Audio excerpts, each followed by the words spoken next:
Assalamu alaikum. Avant que l'humanité ne bâtisse des cités, avant même qu'elle ne rédige ses premières pages d'histoire, elle a connu la tragédie du sang versé.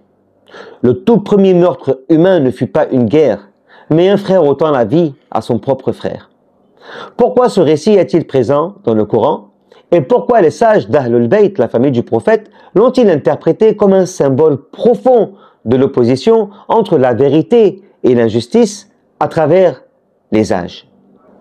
Dans la sourate Al-Ma'ida, versets 27 à 31, Allah évoque l'histoire de deux fils d'Adam, l'un nommé Qabil, l'autre Habil.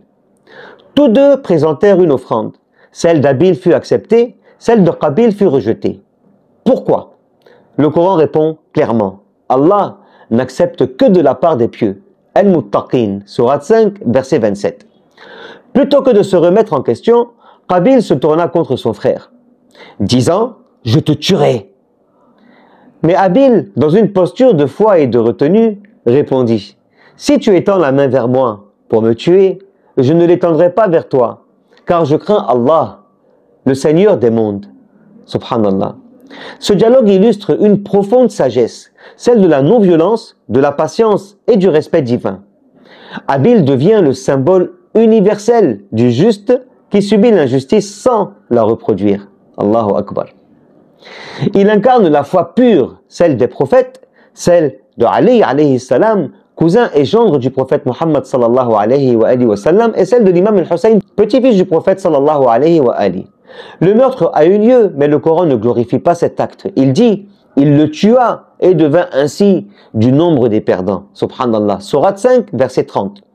Puis Dieu envoie un corbeau pour montrer à Qabil comment enterrer le corps de son frère. Subhanallah.